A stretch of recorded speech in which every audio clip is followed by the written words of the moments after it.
So I just saw Love, Lives, and Bleeding, and oh boy. Now, first off, I want to say this is the title I keep screwing up. Love, Lies, Bleeding. I keep wanting to say like Love, Life, Bleeding or Lies, Love, Bleeding. It's like, come on now. Can we have picked a better title? This is a sinister romance about Lou, played by Kristen Stewart, when a bodybuilder shows up in her gym, played by Katy O'Brien, named Jackie. She is quite smitten with Jackie, if you will. And what seems to be Lou's simple life as the film goes on quickly becomes more and more complicated, as her brother-in-law is pretty abusive to her sister, and her dad is a pretty shady figure. My dog is playing with his toy. I don't know if I could do a video or review without him being in here. He's like, I got to be the center of attention. So anyway, love.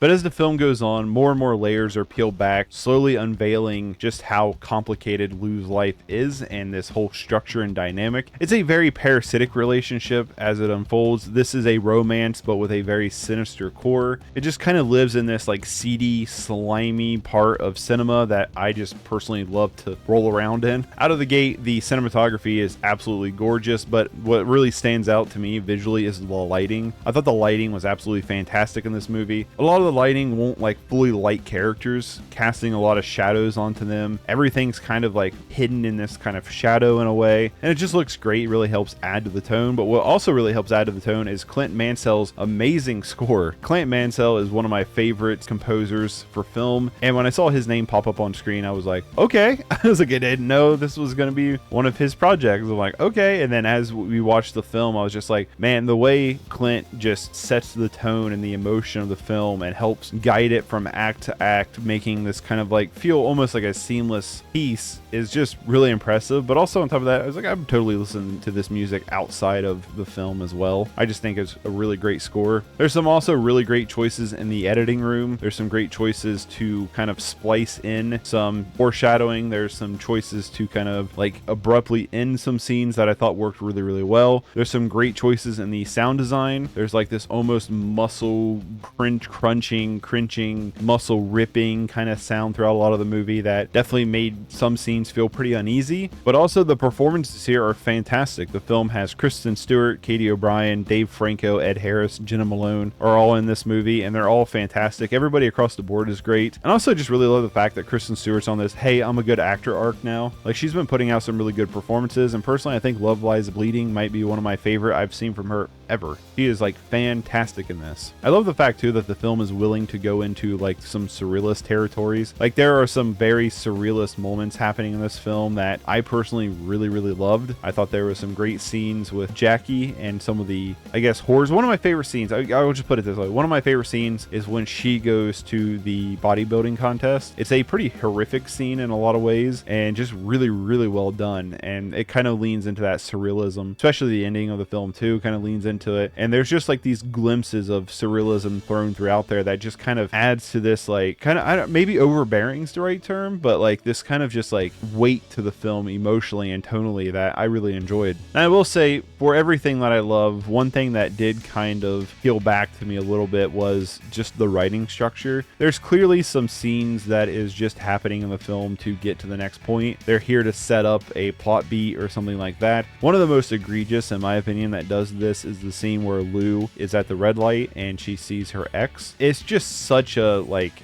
out of nowhere scene, and it's very much a we have to have this scene to get to this next point. And yeah, I wasn't a big fan of that scene. There's also another scene with Lou, her ex, and Jackie. That scene's fine, but it leads right into another scene that feels like it's mainly just here to launch into the final act of the film that just didn't feel very smooth. And what I mean by that is like, obviously everything you write is to push the story forward, but like it doesn't feel naturalistic in the world. It feels like this has to happen so we can get to this point. Because it's like I guess, okay, here's what it feels like. It feels like they had, when they're writing the script, it was like these scene structures, A, B, C, we have A and C, but we can't figure out B yet. It feels like it was like an afterthought to get to C from A.